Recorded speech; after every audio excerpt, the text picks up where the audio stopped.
আল্লাহ তাআলা উপর থেকে দেখতেছেন। যখন হযরত ইসমাঈল নবী আলাইহিস সালাতু ওয়াস সালাম বিসমিল্লাহি আল্লাহু আকবার বলে যখন গলার মধ্যে ছুরি লাগাবেন, উপর থেকে নিচে নামাতে মাত্র 1 সেকেন্ড সময় জিব্রাইল নবীকে ডাক দিয়ে বলেন, ওগো নবী, আমি আল্লাহ তাআলার আরশে আজিমের নিচে বসে আছি, আমি জানি তো এই দৃশ্য আল্লাহ তাআলাও সহ্য করতে পারবে না।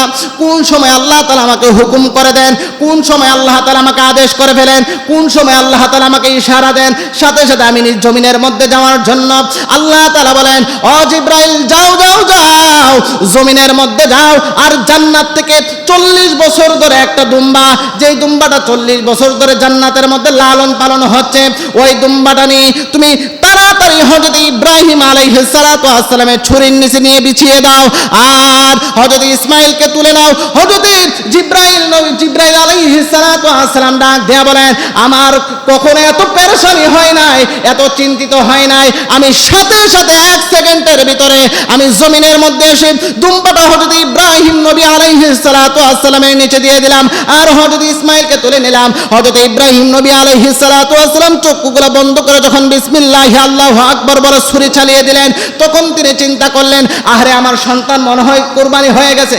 তিনি চক্ষুগুলো খুললেন, খুলে দেখেন না না না, দেখলেন নিচের মধ্যে জান্নাতে একটা দুম্বা কুরবানি হয়ে গেল।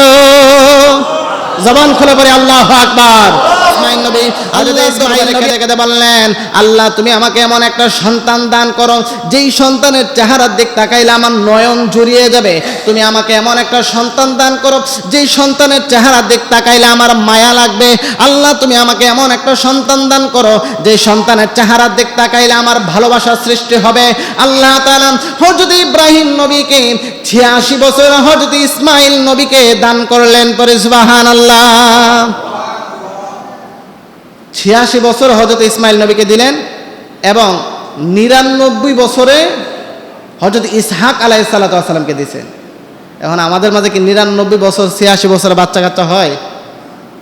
বাঁচিত না। কিন্তু হযরত ইব্রাহিম নবী আলাইহিস সালাতু ওয়াস সালামকে 86 বছর যখন আল্লাহ সন্তান দিলেন, ধরেন এত বছর 10 বছর আমরা তো দুই আরে একটা সন্তান হইলে কত মায়া, আরে সন্তানটার কি হয়ে যায় না হয়ে যায়, সন্তানটা একটু ব্যথা হইলে কত দূর, কত চিন্তা। স্ত্রীকে সন্তান যদি একটু ব্যথা পায়, স্ত্রীকে গালাগালি করে যে তুমি কি দেখো না তোমার চোখ কোথায় রাখছো, কত কিছু বলে। যে সন্তানটা একটু আঘাত পাইলে, একটু ব্যথা পাইলে, একটু অবহেলিত হলে কত কিছু বলে বাবা। কিন্তু হযরত ইব্রাহিম নবী আলাইহিস সালাতু ওয়াস সালামকে আল্লাহ বললেন, তোমার প্রিয় বস্তুটাকে আল্লাহর রাস্তায় কুরবানি করো। পরে সুবহানাল্লাহ। তোমার যে প্রিয় বস্তু, তোমার যে প্রিয় জিনিস আছে, ওইটা আল্লাহর রাস্তায় কুরবানি করো। তখন হযরত ইব্রাহিম নবী আলাইহিস সালাতু ওয়াস সালাম বললেন, নবীদের স্বপ্ন হচ্ছে ওহী। নবীদের স্বপ্ন কি? ওহী। এটা আল্লাহর তরফ থেকে আসে। আর আমরা যা স্বপ্ন দেখি, প্রথম স্বপ্ন হচ্ছে সারাদিন যা করি তা দেখি, সারাদিন যা করি তা দেখি। দ্বিতীয় স্বপ্ন হচ্ছে শয়তানের পক্ষ থেকে, তৃতীয় স্বপ্ন হচ্ছে আল্লাহর তরফ থেকে। পরে সুবহানাল্লাহ। কিন্তু নবীদের ক্ষেত্রে নবীরা যা দেখেন তাই ওহী, তা কখনো শয়তানের পক্ষ থেকে আসে না। তো হযরত ইব্রাহিম নবী আলাইহিস সালাতু ওয়াস সালামকে যখন বলছে যে কুরবানি করার জন্য, তখন তিনি বললেন, আল্লাহ আমি কি কুরবানি করব? 1 দিন 2 দিন 3 দিন গেল, আল্লাহ আবার স্বপ্ন দেখালেন, হে ইব্রাহিম তোমার প্রিয় বস্তুটাকে তুমি কুরবানি করো। তখন ইব্রাহিম নবী আর বুঝতে বাকি রইল না, আমার দুনিয়ার মধ্যে সব থেকে প্রিয় বস্তু হচ্ছে আমার সন্তান। পরে সুবহানাল্লাহ। আমার সব থেকে প্রিয় জিনিস হচ্ছে আমার কলিজার টুকরা সন্তান। যে সন্তানের চেহারার দিক তাকাইলে আমি বাবার নয়ন জুড়িয়ে যায়, যে সন্তানের চেহারার দিক তাকাইলে আমি বাবার ভবিষ্যতের কথা চিন্তা করি, যে সন্তানের চেহারার দিক তাকাইলে আমার মায়া লাগে, ওই সন্তানটাই তো আমার প্রিয় জিনিস। তখন ওই সন্তানকে নিয়ে মাকে বলল, স্ত্রীকে বলল, হে স্ত্রী তুমি তোমার সন্তানকে ভালো করে সাজিয়ে দাও, আমি আমার সন্তানকে নিয়ে এক জায়গায় ঘুরতে যাব। পরে সুবহানাল্লাহ।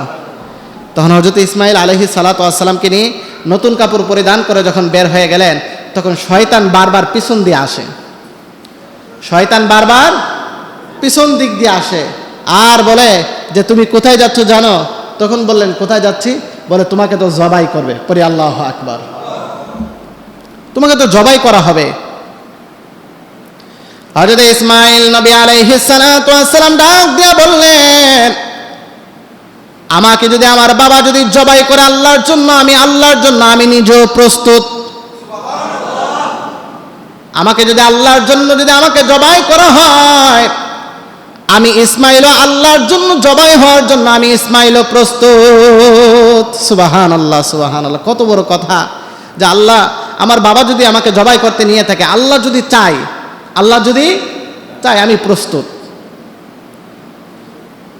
দেখবেন কয়েকদিন পালার পর নিজের শখের গরুটা জব করতে গেলে চোখ দিয়ে একটু পানি বের হয়। নিজের শখের গরুটা অনেকে কুরবানি দেয় না, 1 বছর 2 বছর পালার পর যে কুরবানি দেয়, তখন নিজের চোখ দিয়ে একটু অজস্রে পানি চলে আসে। নিজের পুত্রকে জবাই করবে, যখন নিয়ে গেলেন, যাওয়ার পর মিনার মধ্যে যখন নিয়ে গেলেন, নেওয়ার পর যখন জবাই করার প্রস্তুতি গ্রহণ করতেছে, তখন সন্তান কি বলে শুনুন। সন্তান বলেন, বাবা আমি তো জানি আপনি আমাকে জবাই করতে এনেছেন। পরে সুবহানাল্লাহ। তখন বলে যে বাবা আপনি যেহেতু আমাকে জবাই করবেন, একটা শর্ত আছে। কি শর্ত? যে বাবা আমার গায়ের যে কাপড়টা আছে, আমার গায়ের যে জামাটা আছে, এটা আমার মার কাছে দিয়ে দিন। কেন? বললেন আমার মা যেন আমার এই কাপড়টা দেখে দেখে আমার জন্য দোয়া করে। সুবহানাল্লাহ, সুবহানাল্লাহ। আমার মা যেন আমার এই কাপড়টা দেখে, আমার মা যেন সন্তান হারা কষ্ট না পায়, আমার মা যেন আমার এই কাপড়টা দেখে দেখে চিন্তা করে। দেখবেন সন্তান যদি মারা যায়, স্বামী যদি মারা যায়, স্ত্রী তার কাপড়টা ধরে বলে আহারে স্বামীটা মারা গেল কিন্তু কাপড়টা তো রয়ে গেল। এমন আছে না নাই? যে বলে যে আমার সন্তানটা তো চলে গেল কিন্তু সন্তানের স্মৃতিটা তো রয়ে গেল, আমার বাবাটা চলে গেল কিন্তু বাবার স্মৃতিটা রয়ে গেল, বাবা দুনিয়াতে নেই কিন্তু বাবার স্মৃতি আছে। আমার মা যেন আমার কাপড়টা দেখে দেখে বলতে পারে আমার সন্তান নাই কিন্তু আমার সন্তানের কাপড়টা তো আছে। পরে আল্লাহু আকবার। হযরত ইসমাঈল নবী আলাইহিস সালাতু ওয়াস সালাম ডাক দিয়ে বললেন, বাবাজান আপনি আপনার 2 নাম্বার শর্ত হচ্ছে আপনি আপনার চোখগুলা বেঁধে ফেলবেন, আমার চোখগুলা বেঁধে ফেলবেন। কেন সন্তান? বলল আপনি যদি আমার চেহারার দিক তাকান তাহলে আপনার মায়া লেগে যেতে পারে, আর আপনার যদি মায়া লেগে যায় আপনি আমার গলার মধ্যে ছুরিটা ভালো করে লাগাবেন না বাবা। আপনার যদি মায়া লেগে যায়, আপনার যদি দয়া লেগে যায়, আপনার যদি ভালোবাসার সৃষ্টি হয়ে যায়, তাহলে আল্লাহর পরীক্ষা থেকে আপনি বিচলিত হয়ে যাবেন, পিছু চলে যাবেন বাবা। তারপর আপনি আমার চক্ষুগুলো বেঁধে দিবেন, যেন আমি আমার চক্ষুগুলো বেঁধে দেওয়ার কারণে আমি যেন আপনার চেহারা দিক না তাকাইতে পারি বাবা যান। 2 নম্বর কথা হচ্ছে আপনি আপনার আমার সামনে থেকে আপনি জবাই করবেন না, আপনি আমার পিছন থেকে জবাই করবেন, যেন আমি আপনার চেহারা দিক না তাকাইতে পারি, আপনি আমার চেহারা দিক না তাকাইতে পারেন। দেখা গেল জবাই করার সময় আপনার চক্ষুগুলো খুলে যেতে পারে, আমার চক্ষুটা খুলে যেতে পারে বাবা। কষ্টে আমি ছটফট করব বাবা, আমি কষ্টে ছটফট করব। আমি যেন আপনার চেহারা দিক না তাকাইতে পারি, আপনিও যেন আমার চেহারা দিক না তাকাইতে পারেন। আপনি আমাকে পিছন করে জবাই করবেন যেন আপনি আমার চেহারা দিক না তাকাইতে পারেন, আর আল্লাহর নামে আমাকে আপনি জবাই করে দেবেন। পরে সুবহানাল্লাহ। আচ্ছা একটা সন্তান যখন বাবার এই কথা বলে তখন বাবার মনটা কেমন হওয়ার কথা? একটা সন্তান যখন সন্তান যদি দোষ করে, সন্তান যখন পিটা লাগা যে বাবা আর করতাম না তুমি আমার মাফ করে দাও, তখন বাবা বলে আচ্ছা ঠিক আছে আর করবি না, সামনে আবার যদি করস তাহলে পিটা লাগামো। এমন আছে না নাই? কিন্তু হযরত ইসমাঈল নবী আলাইহিস সালাতু ওয়াস সালাম বললেন, বাবা আমিও কোনো কষ্ট পাই নাই, যে আল্লাহর জন্য আপনি আমাকে কুরবানি করতে এনেছেন, যে আল্লাহর জন্য আপনি আমাকে জবাই করতে এনেছেন, ওই আল্লাহর জন্য আমিও রাজি। বাবা আর ছেলে কেমন? হযরত ইসমাঈল নবী, এই জন্যই তো আল্লাহ তাআলা ইসহাক নবী আলাইহিস সালাতু ওয়াস সালামের সিরিয়ালে আল্লাহ তাআলা বাকি সব নবী দিয়েছেন, আর হযরত ইসমাঈল নবী আলাইহিস সালাতু ওয়াস সালামের প্যানেলে শুধু আমার নবীকে দিয়েছেন। বুঝেন নাই মনে হয়? আমার নবী ইসমাঈল নবীর বংশের মধ্যে হযরত ইব্রাহিম নবীর 2 জন সন্তান, একজন হচ্ছে ইসহাক আলাইহিস সালাম, আরেকজন হচ্ছে ইসমাঈল নবী আলাইহিস সালাম। ইসমাঈল নবী আলাইহিস সালাতু ওয়াস সালামের প্যানেলে শুধু আমার নবীকে দিয়েছেন, আর ইসহাক নবী আলাইহিস সালাতু ওয়াস সালামের প্যানেলে বাকি সব নবী দিয়েছেন। তাহলে বাকি সব নবী হচ্ছে এক জায়গায়, আর আমার নবী হচ্ছে আর এক জায়গায়। নবীর গুরুত্ব আছে না নাই? আছে। তখন আল্লাহ তাআলা দেখলেন বাবা ছেলের পরীক্ষা নিতেছেন, আল্লাহ তাআলা উপর থেকে দেখতেছেন। যখন হযরত ইসমাঈল নবী আলাইহিস সালাতু ওয়াস সালাম বিসমিল্লাহি আল্লাহু আকবার বলে যখন গলার মধ্যে ছুরি লাগাবেন, উপর থেকে নিচে নামাতে মাত্র 1 সেকেন্ড সময় জিবরাইল নবীকে ডাক দিয়ে বলেন, ওগো নবী আমি আল্লাহ তাআলার আরশ আজিমের নিচে বসে আছি, আমি জানি তো এই দৃশ্য আল্লাহ তাআলা সহ্য করতে পারবে না।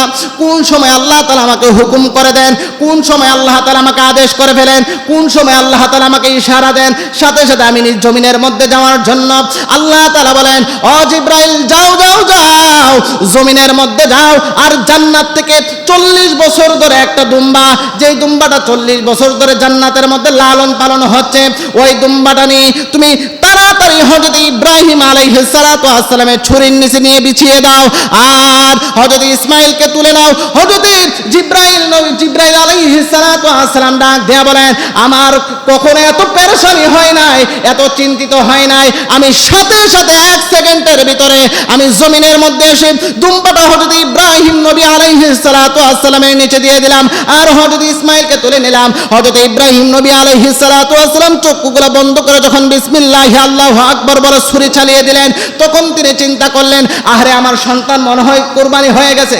তিনি চক্ষুগুলো খুললেন, খুলে দেখেন না না না, দেখলেন নিচের মধ্যে জান্নাতে একটা দুম্বা কুরবানি হয়ে গেল। জবান খুলে পড়ে আল্লাহু আকবার। হযরত ইসমাইল নবী আলাইহিস সালাতু ওয়াস সালাম আর হযরত জিব্রাইল আলাইহিস সালাতু ওয়াস সালাম পাশে দাঁড়িয়ে মিটি মিটি হাসে, সুবহানাল্লাহ, মুচকি মুচকি হাসতেছে। তখন আল্লাহ তাআলা বলেন, ও বন্ধু ইব্রাহিম, তোমার নাম এতদিন পর্যন্ত হযরত ইব্রাহিম ছিল, আর আমি আল্লাহ খুশি হয়ে তোমার নাম দিলাম হযরত ইব্রাহিম খলিলুল্লাহ। সুবহানাল্লাহ, যে তুমি আমাকে, আমি আল্লাহকে খুশি করার জন্য তুমি যা কিছু করতে পারো। হযরত ইব্রাহিম নবী এত কষ্ট করে কোরবানি দিলেন, কিন্তু আমরা কোরবানি দিই সুদের টাকা দিয়া, আছে না নাই? আমরা কোরবানি দিই ঘুষের টাকা দিয়া।